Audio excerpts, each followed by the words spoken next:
ಹಿಂದಿ ಒಳಗೆ ಒಂದು ಮಾತು ನೆನಪಿಗೆ ಬರ್ತದೆ, सज्जन को सज्जन मिलाते दो बात मिलती है, दुर्जन को दुर्जन मिलते दो लात मिलती है। ಜೀವನದಲ್ಲಿ ಮನುಷ್ಯನಿಗೆ ಸಂಘ ಎರಡು. ಈ ಮನುಷ್ಯ ಹುಟ್ಟಬೇಕಾದ್ರೆ ಸಂಘ ಜೀವಿಯಾಗಿ ಹುಟ್ಟುತ್ತಾನೆ. ಇವನಿಗೆ ಸಂಘ ಇರಲಿಲ್ಲ ಅಂದ್ರೆ ಬದುಕಲಿಕ್ಕೆ ಆಗೋದಿಲ್ಲ. ಆದರೆ ಬದುಕಿನೊಳಗೆ ಎಂಥವರ ಸಂಘ ಮಾಡಿದರೆ ನಮ್ಮ ಜನ್ಮ ಪಾವನ ಆಗ್ತದೆ ಅನ್ನೋದನ್ನು ತಿಳ್ಕೊಂಡು ಸಂಘ ಮಾಡಬೇಕು ಅಂತ ಮಹಾರಾಷ್ಟ್ರ ಭಾಷೆಯಲ್ಲಿ ಹೇಳಿದ್ರು ಒಬ್ಬರು ಸಂತರು, ಸಜ್ಜನ್ ಕೋ ಸಜ್ಜನ್ ಮಿಲ್ತೆ ದೋ ಬಾತ್ ಮಿಲ್ತಿ ಹೈ, ದುರ್ಜನ್ ಕೋ ದುರ್ಜನ್ ಮಿಲ್ತೆ ದೋ ಲಾತ್ ಮಿಲ್ತಿ ಹೈ.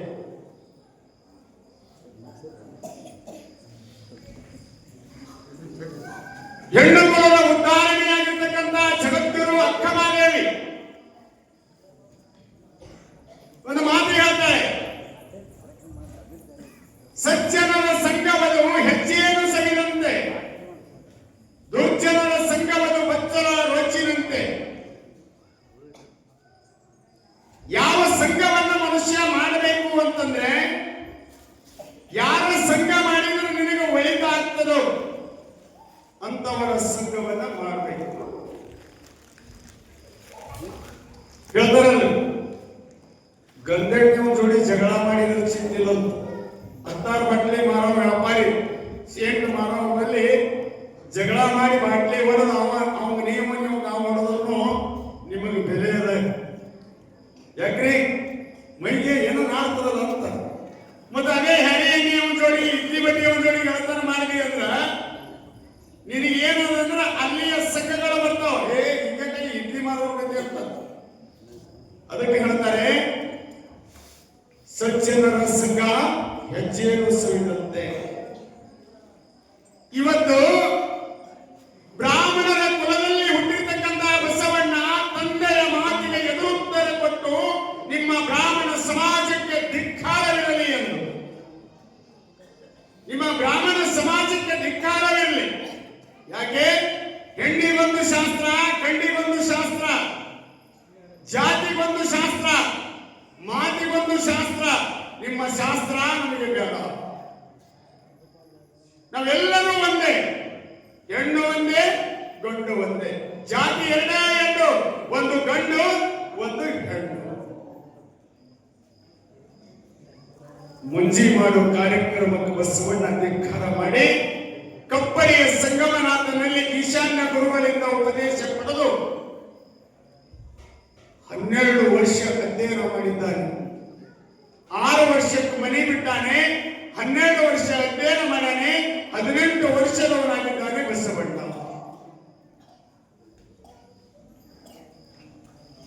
ನೀವೆಲ್ಲ ಕೇಳಿ, 18 ವರ್ಷ ಆದ್ಮೇಲೆ ತಾಯಿ ತಂದೆಗೆ ಚಿಂತೆ ಆಗ್ತದೆ. ಮಗನ್ ಬಿಟ್ಟು ಹೋದ. ಮಗ ಒಬ್ಬನೇ ಹೋಗಲಿಲ್ಲ, ತಂದೆ ತಾಯಿಗಳಿಗೆ ದುಃಖ ಆಗ್ತದೆ. ಮಗ ಒಬ್ಬನೇ ಹೋಗಲು ಚಿಂತೆ ಇರಲಿಲ್ಲ, ವಯಸ್ಸಿಗೆ ಬಂದಂತ ಮಗಳು ಹೋಗ್ಯಾಳ. ಅಕ್ಕನಾಗಮ್ಮ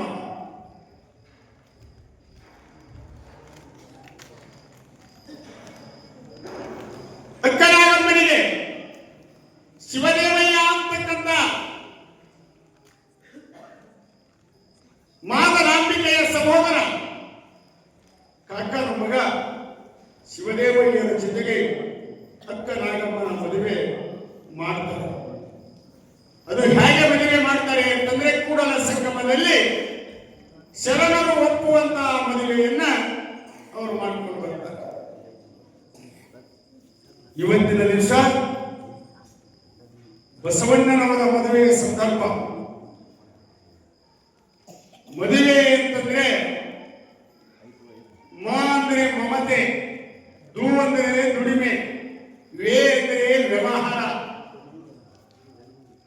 ಮಮತೆ, ದುಡಿಮೆ, ವ್ಯವಹಾರ ಅನ್ನೋದಕ್ಕೆ ಮದುವೆ ಅಂತ ಕರೀತಾರೆ.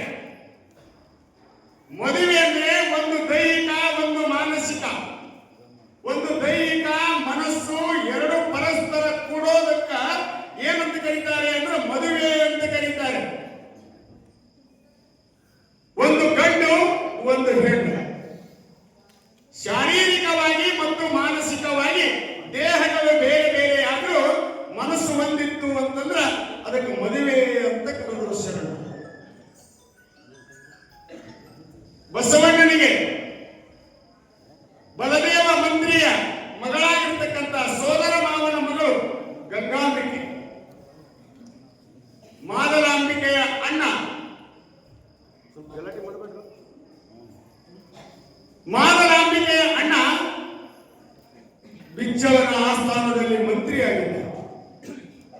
ಗೊತ್ತಾಗಿತ್ತು ಏನ್ ಮಾಡ್ತಾರೆ, ನೀ ಏನ್ ಮಾಡ್ತೀವಿ ಗೊತ್ತಿಲ್ಲ, ನನ್ನ ಸಂಸಾರ ಒಡೆದು ಹೋಗಿದೆ, ಒಡೆದು ಹೋದ ಸಂಸಾರವನ್ನ ಗೊತ್ತಿಗಚ್ಚಾವ ನೀನಪ್ಪ. ಯಾಕೆ ಅಂತ ಕೇಳಿದ್ರ ಹೆಣ್ಣಿನ ಜನ್ಮಾಕ ಅಣ್ಣ ತಮ್ಮರು ಬೇಕು. ಯಾಕೆ ಸಭೆಯೊಳಗೆ ಏನಾದ್ರೂ ಆಯ್ತು ಗಂಡನ ಮನೆಯೊಳಗ ಅಂತಂದ್ರ ಭುಜ ಹಿಡಿದು ಎಡಿ ತತ್ತಿ ಹೇಳೋರು ಯಾರು ಅಂತ ಕೇಳಿದ್ರ ಹೆಣ್ಣು ಮಕ್ಕಳಿಗೆ ನಿಜವಾಗಿ ತಮ್ಮ ಅಣ್ಣ ತಮ್ಮಂದಿರು ಅದಕ್ಕೆ ಹೆಣ್ಣು ಬಯಸ್ತಾಳೆ.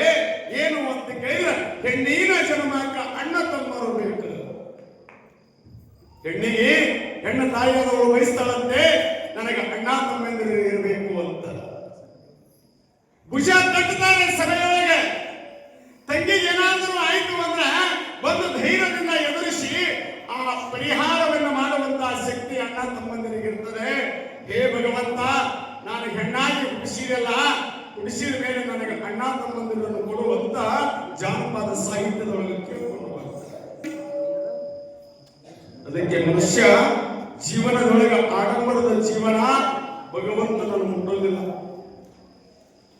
ಭಗವಂತನಿಗೆ ಆಸ್ತಿ ಬೇಕಾಗಿಲ್ಲ, ಅಂತಸ್ತು ಬೇಕಾಗಿಲ್ಲ, ಐಶ್ವರ್ಯ ಬೇಕಾಗಿಲ್ಲ. ಪರಂತು ಏನು ಬೇಕು ಅಂತ ಕೇಳಿದ್ರೆ ಪವಿತ್ರವಾದಂತಹ ಮನಸ್ಸು ಬೇಕಾಗ್ತದೆ, ದೃಢವಾದ ಭಕ್ತಿ ಬೇಕು ಭಗವಂತನಿಗೆ. ಒಂದು ರೋಗ ಸೌಕರ್ಯ ಇದ್ದಂತ ಅಗರ್ಭ ಶ್ರೀಮಂತ. ಆ ಶ್ರೀಮಂತ ವೈಭವ ತುಂಬಿದ ಬದುಕನ್ನ ಮಾಡುತ್ತಿದ್ದ. ಅವನ ತಲೆಯೊಳಗೆ ಬಂದಂತ ಈ ನಾಡಿನೊಳಗೆ ಯಾರು ಕಟ್ಟಿರಬಾರ್ದು ಅಂತ ಮನೆ ಕಟ್ಟಬೇಕು ಅಂತ ಆ ಶ್ರೀಮಂತನಿಗೆ ತಲೆಯೊಳಗೆ ಬರ್ತದೆ. ಊರ ಎಲ್ಲ ಮಾರ್ಬಲ್ ಕಟ್ಟಿಸ್ತ, ಯಾಕಾರಿ ನಿಂತು ನೋಡಿದ್ರು ಕೂಡ ಮುಖ ಕಾಣಬೇಕು ಹಾಗೆ ಗ್ಲಾಸ್ ಎಲ್ಲ ಜೋಡಿಸಿದ. ಓಪನಿಂಗ್ ಇಟ್ಟಾಗ ಎಲ್ಲಾ ಪತ್ರಿಕೆಗಳನ್ನು ಕರೆಸ್ತಾ, ವಿಜ್ಞಾನಿಗಳನ್ನು ಕರೆಸ್ತಾ, ಇಂಜಿನಿಯರ್ಗಳನ್ನು ಕರೆಸ್ತಾ, ಒಂದು ಬೋರ್ಡ್ ಹಾಕದ ಮನೆಯಾಗ. ಏನಂತ ಬೋರ್ಡ್ ಹಾಕದ, ಈ ಮನೆಯೊಳಗೆ ಏನಾದರೂ ದೋಷ ಕಂಡು ಹಿಡಿದವರಿಗೆ ಬಹುಮಾನ ಕೊಡಲಾಗುವುದು ಅಂತ ಬೋರ್ಡ್ ಬರೆಸ್ದ ಶ್ರೀಮಂತ. ಯಾಕೆ ಬೋರ್ಡ್ ಬರೆಸ್ದ? ಎಲ್ಲರೂ ಬರ್ತಿದ್ರು, ಏನು ಭಾರಿ ಕಟ್ಟ್ಯಾನ ಮನಿ, ಏನು ಭಾರಿ ಕಟ್ಟ್ಯಾನ. ಎಲ್ಲರೂ ಹೋಗ್ತಿದ್ರು, ಕಾರ್ನಾಗ ಬರ್ತಿದ್ರು, ನೋಡ್ತಿದ್ರು, ಮನಿ ಭಾರಿ ಕಟ್ಟ್ಯಾನ. ಸಾವುಕಾರ ಕೋಟ್ ಹಾಕೊಂಡು ಹೊರಗೆ ಬಂದಿದ್ದನ್ರಿ, ಏನ್ ಭಾರಿ ಕಟ್ಟ್ಯಾನ ಖುಷಿ ಪಡ, ನಾನ ಕಟ್ಟಿನ. ಒಬ್ಬ ರೈತ ಭೂಮಿ ತಾಯಿಯ ಮಡಿಲಲ್ಲಿ ದುಡಿದು, ಮಳೆ ಎನ್ನದೆ, ಚಳಿ ಎನ್ನದೆ, ಹಗಲೆನ್ನದೆ, ರಾತ್ರಿ ಎನ್ನದೆ ಭೂಮಿ ತಾಯಿಯ ಮಡಿಲಲ್ಲಿ ದುಡಿದಿರ್ತಕ್ಕಂಥ ಒಬ್ಬ ರೈತ ಒಂದು ಚಕ್ರಿ ತಗೊಂಡು ಹಿಂಗ ಹೊಟ್ಟಿದ್ದಂತ. ಏನ್ ಮಾಡದ ಇಲ್ಲಿ ಅಂದ, ಇಲ್ಲಿ ಅಗರ್ಭವಾದಂತಹ ಶ್ರೀಮಂತ ಒಂದು ಭವ್ಯವಾದ ಮನೆ ಕಟ್ಟ್ಯಾರ. ನಮ್ಮ ತಾಲೂಕಿನೊಳಗ ಇಂಥ ಮನೆ ಯಾವುದೂ ಇಲ್ಲ.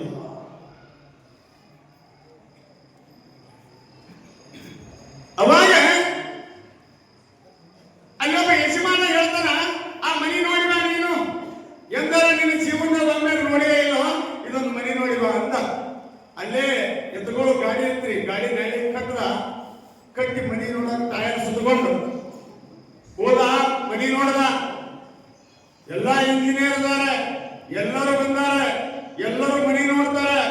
ಭಾರಿ ಆಗ್ಯದ ಮನಿ, ಭಾರಿ ಆಗ್ಯದ ಮನಿ.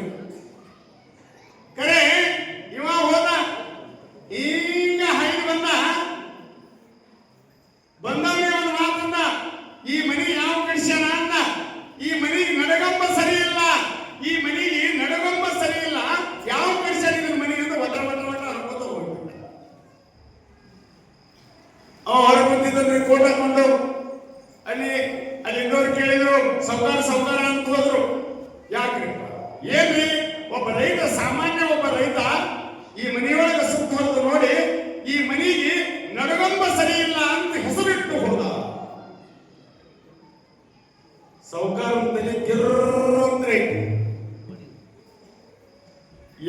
ಎಂತ ಇಂಜಿನಿಯರ್ ಕಳಿಸಿನಿ, ಪ್ಲಾನ್ ಹಾಕಿನಿ, ಇನ್ನಾನು ಹಂಗ ಕೆಲಸ ನಡೆದ.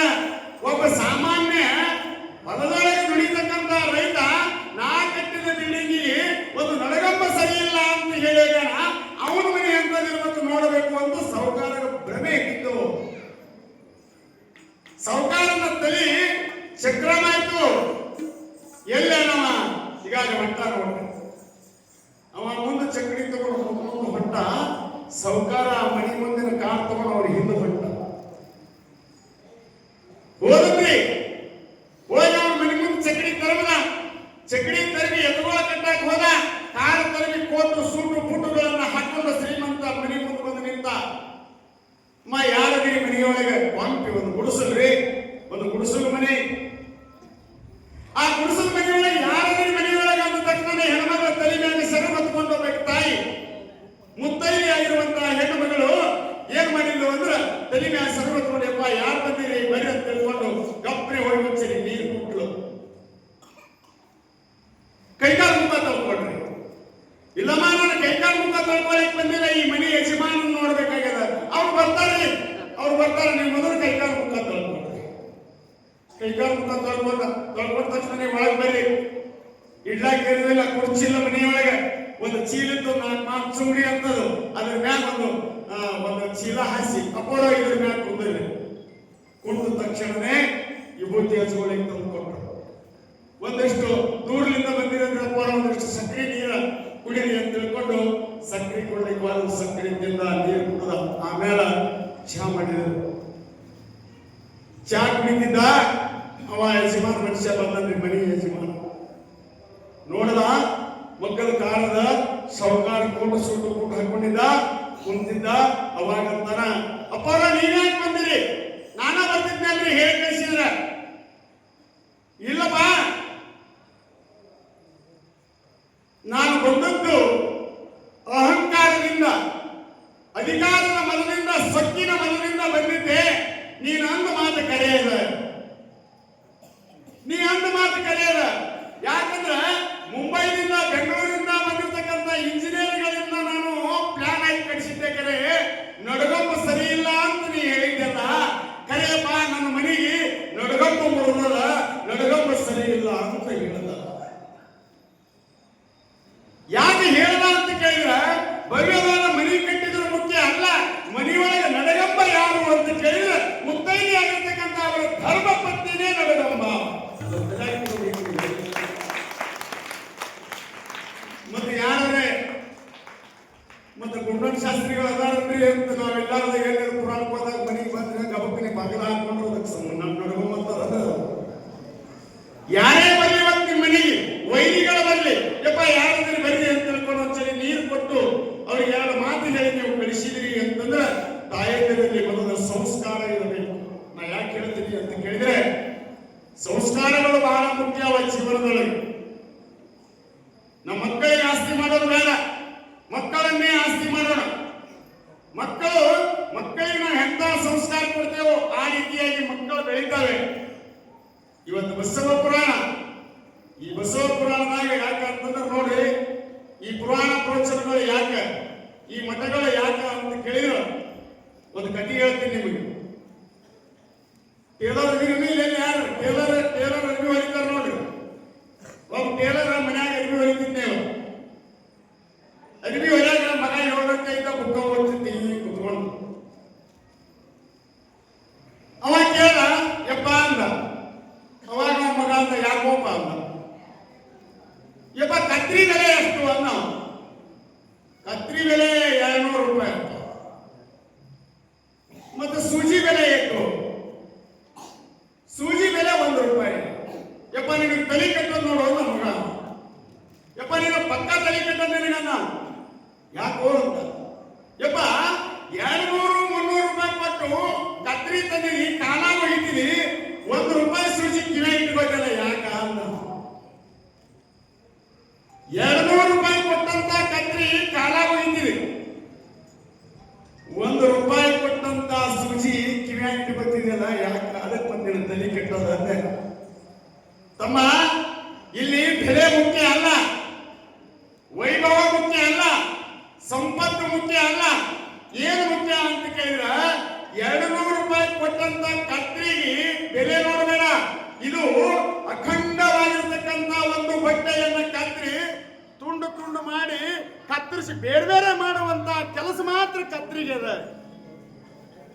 ಆದ್ರ ಸೂಜಿ ಕೆಲಸ ಏನಪ್ಪಾ ಅಂತ ಕೇಳಿದ್ರ, ಸೂಜಿ ಕೆಲಸ ಕತ್ತರಿಸಿ ಇವ್ರು ಬೇರೆ ಇವ್ರು ಬೇರೆ ಇವ್ರು ಬೇರೆ ಅಂತ ಮಾಡಿ ಹೋಗಿತ್ತದ. ಸೂಜಿ ಏನ್ ಮಾಡ್ತದಪ್ಪ ಅಂದ್ರೆ ದಾರ ಕುಣಿಸ್ಕೊಂಡು ಹರಿದು ಹೋದ ಹರಿಬಿಯನ್ನ ಒಂದು ಮಾಡುವಂತ ಕೆಲಸ ಯಾವಾದಕ್ಕದ ಅಂದ್ರೆ ಸೂಜಿಗೆ ಅದಪ್ಪ. ಅದಕ್ಕೆ ಸೂಜಿ ಕಿವಿಯೊಳಗೆ ಇಟ್ಕೊತೀನಿ ಎಂದ. ಚರಣ ಬಂಧುಗಳೇ, ಪುರಾಣ ಪ್ರವಚನಗಳ ಮುಖಾಂತರ ನಾವೇನ್ ತಿಳ್ಕೋಬೇಕಾಗ್ಯದ ಅಂತ ಕೇಳಿದ್ರ,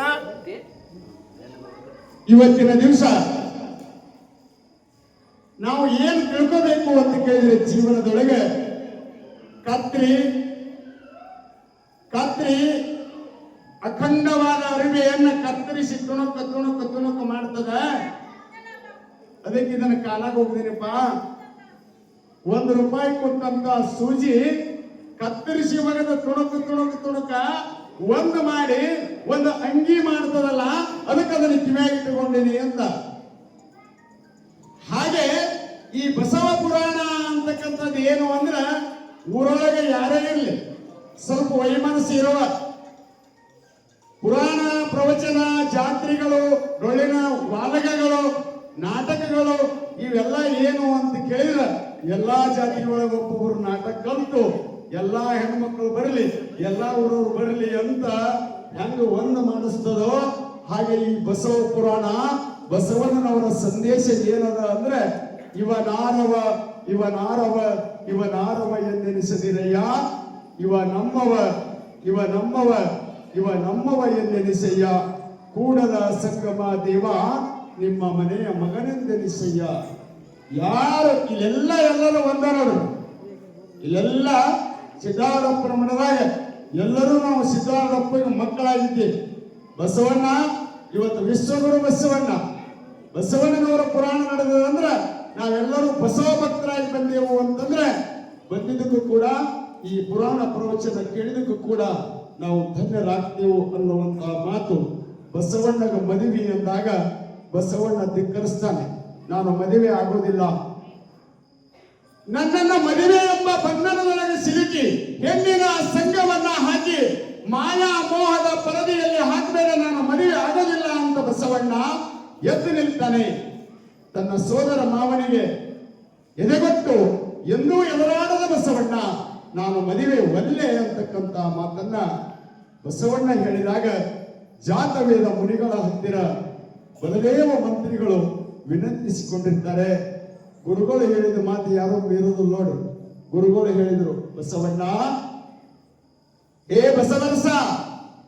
ಬಸವರಾಜ ಕೇಳಪ್ಪ, ಧನ್ಯೋ ಗೃಹಸ್ಥಾಶ್ರಮ. ಆಶ್ರಮಗಳ ನಾಲ್ಕದವ ಜೀವನದೊಳಗೆ ಒಂದು ಗೃಹಸ್ಥಾಶ್ರಮ, ಒಂದು ಬ್ರಹ್ಮಚರ್ಯ, ಒಂದು ವಾನಪ್ರಸ್ಥ, ಒಂದು ಸನ್ಯಾಸ. 4 ಆಶ್ರಮಗಳದವಪ್ಪ. ಆ 4 ಆಶ್ರಮದಲ್ಲಿ ಗೃಹಸ್ಥಾಶ್ರಮವೇ ಶ್ರೇಷ್ಠದ. ವೇದಗಳನ್ನ ಬರೆದವರು, ಉಪನಿಷತ್ತುಗಳನ್ನ ಬರೆದವರು, ಯುಗಗಳಲ್ಲಿ ಜಗತ್ತನ್ನ ಸೃಷ್ಟಿ ಮಾಡಿರ್ತಕ್ಕಂಥ ಋಷಿಮುನಿಗಳೆಲ್ಲರೂ ಗೃಹಸ್ಥಾಶ್ರಮಗಳಪ್ಪ. ಮದುವೆಯನ್ನು ಮಾಡಿಕೊಂಡು ಮಹಾದೇವನನ್ನ ಕೂಡ್ಲಿಕ್ಕೆ ಬರ್ತದ. ಜೀವನದೊಳಗೆ ದಾನ ಧರ್ಮ ಪರೋಪಕಾರ ಪುಣ್ಯ ಮಾಡೋದು ಯಾರೋ ಸನ್ಯಾಸಿಗಳು ಮಾಡ್ತಾರ ತಿಳ್ಕೊಂಡ್ರೆ ನೀವು. ಸನ್ಯಾಸಿಗಳು ಯಾರು ಮಾಡೋದಿಲ್ಲ. ಪುಣ್ಯ ಮಾಡ್ಲಿಕ್ಕೆ ಅವಕಾಶ ಯಾರಿಗೆ ಅಂತ ಕೇಳಿದ್ರೆ ಗೃಹಸ್ಥರಿಗೆ. ಹಸಿದು ಬಂದವರಿಗಂತೂ ತನ್ನ ಕೊಡ್ತೀವಿ. ಯಾರ ಪಟ್ಟದೇವ್ರ ಮಠ ಅಂತ ಹೇಳಿ ಬೇಡ್ಕೊಳ್ಳೋರು ಯಾರೋ ಹೋಗ್ತಾರಂದ್ರೆ ಯಾರೋ ಹೋಗೋದಿಲ್ಲ. ಎಲ್ಲರೂ ಬರೋರು ಎಲ್ಲಿ ಅಂತ ಕೇಳಿದ್ರೆ ಗೃಹಸ್ಥಾಶ್ರಮದ ಬಂದೇ ನಿಂದಿರ್ತ. ಅದಕ್ಕೆ ಇದಕ್ಕೂ ಆಶ್ರಮ ಅಂತ ಕರೆದ್ರು. ಅದು ಸೇವಾಶ್ರಮ ಅಂತ ಬರ್ತದ, ಜ್ಞಾನ ಯೋಗಾಶ್ರಮ ಅಂತ ಬರ್ತದ. ನಮಗೆ ಏನಂತ ಕರೆದ್ರು, ನಮ್ಮ ಮನೆಗಳಿಗೆ ಮನೆ ಅಲ್ಲ, ಅದು ಗೃಹಸ್ಥಾಶ್ರಮ. ನೀನು ಗೃಹಸ್ಥಾಶ್ರಮವನ್ನು ಮಾಡಿ ಜಗತ್ತು ಬೆಳಗಬೇಕಾಗಿದಪ್ಪ, ನೀನು ಮದುವೆ ಮಾಡ್ಕೋಬೇಕು ಅನ್ನುವಂತಹ ವಿಚಾರವನ್ನ ಜಾತವೇದ ಮುನಿಗಳು ಬಸವಣ್ಣನವರ ಕಡೆಯಿಂದ ನೀನು ಮದುವೆ ಆಗಬೇಕು ಅಂತ ಒತ್ತಾಯಕ್ಕ ಗಂಗಾಂಬಿಕೆ ಅನ್ನುವಂತಹ ಸುಂದರವಾದ ಸುದ್ರೂಪವಾಗಿರ್ತಕ್ಕಂತಹ ತಾಯಿ ಮದುವೆಯ ಕಾರ್ಯಕ್ರಮ ಬಹಳ ವಿಜೃಂಭಣೆಯಿಂದ ಮಂಗಳ ವೇಳೆಯಲ್ಲಿ ಬಸವಣ್ಣನವರ ಮದುವೆ ನಡೀತದೆ ಅಂತ ಪುರಾಣದಲ್ಲಿ ಬರ್ಕೊಂಡು ಬಂದಿದ್ದಾರೆ. ಯಾಕೆ ಅಂತಂದ್ರ ಆ ಮದುವೆಯ ಕಾರ್ಯಕ್ರಮ ಒಂದು ಗಂಡು ಒಂದು ಹೆಣ್ಣು, ಎಲ್ಲೋ ಇರ್ತಕ್ಕಂಥ ಗಂಡು ಎಲ್ಲೋ ಇರ್ತಕ್ಕಂಥ ಒಂದು ಹೆಣ್ಣು, ಅವೆರಡನ್ನ ತಂದು ನೀನು ಸತಿ ನೀನು ಪತಿ, ನೀನು ಸತಿ ನೀನು ಪತಿ, ನೀವಿಬ್ರು ಯಾವಾಗಲೂ ಕೂಡ ಅನ್ಯೋನ್ಯವಾಗಿರಬೇಕು ಅಂತ ಸಮಾಜ ಒಪ್ಪಿಗೆ ಕೊಟ್ಟು ಅವರ ಮೇಲೆ ಅಕ್ಷತ ಕಾಳ ಹಾಕಿದ ಮೇಲೆ ಅವರು ಗಂಡ ಹೆಂಡತಿ ಆಗ್ತಾರೆ ಅಂತ ಸನ್ನಿವೇಶ. ಯಾಕೆ ಅಂದ್ರೆ ಮದುವೆಯಾಗಿ ಹೋಗುವಾಗ ಹಾರೈಸಬೇಕಾಗ್ತದೆ. ಹೆಣ್ಣು ಮಕ್ಕಳಿಗೆ ಅಗಲುವಿಕೆ ಅನಿವಾರ್ಯ. ಇವತ್ತ ಹೆಣ್ಣು ಮಕ್ಕಳು ಎಷ್ಟೇ ಪ್ರಬುದ್ಧಳ ಬುದ್ಧಿವಂತಳ ಅಂದ್ರೂ ಕೂಡ ತವ್ರ ಮನೆ ಆಗಲೇಬೇಕು. ಹೆಣ್ಣು ಮಕ್ಕಳು ಗಂಡನ ಮನೆಗೆ ಹೋಗ್ಬೇಕಾಗ್ತದೆ. ಆ ಗಂಡನ ಮನೆಗೆ ಹೋಗುವಾಗ ಗಂಗಾಂಬಿಕೆಗೆ ತನ್ನ ಸಹೋದರನಾಗಿರ್ತಕ್ಕಂಥ ಎರಡು ಮಾತುಗಳನ್ನ ಹೇಳ್ತಾನೆ. ತಂಗಿ, ಯಾವಾಗ ನೀನು ಇಲ್ಲಿ ತನಕ ಕುಮಾರಿ ಕುಮಾರಿ ಕುಮಾರಿ ಅಂತ ಕರೆಸ್ಕೊತಿದ್ದಿ, ಇವ ಬಸವಣ್ಣ ಕುಮಾರ ಆಗಿದ್ದ. ಯಾವಾಗ ಸಮಾಜ ಸತಿ ಪತಿ ಅಂತ ಹೇಳ್ಕೊಂಡು ಹೆಸರಿಟ್ರು, ಅವಾಗ ನೀನು ಸತಿಪತಿಯಾಗಿ ಇನ್ಮೇಲೆ ನೀನು ಗಂಡನ ಜೊತೆಗೆ ಸುಂದರವಾದ ಸಂಸಾರವನ್ನ ಮಾಡಿ ಹುಟ್ಟಿದ ಮನೆಗೂ ಕೊಟ್ಟ ಮನೆಗೂ ನೀನು ಹುಲ್ಲು ತರುವಂತಾಗಬಾರದು ತಂಗಿ, ಹೂ ತರುವಂತಾಗಲಿ ಅಂತ ಹಾರೈಸಿ ಕಳಿಸ್ತಕ್ಕಂಥ ಮದುವೆಯ ಸಂಭ್ರಮದ ಒಂದು ಕತೆ ಇವತ್ತು ಬಸವ ಪುರಾಣದ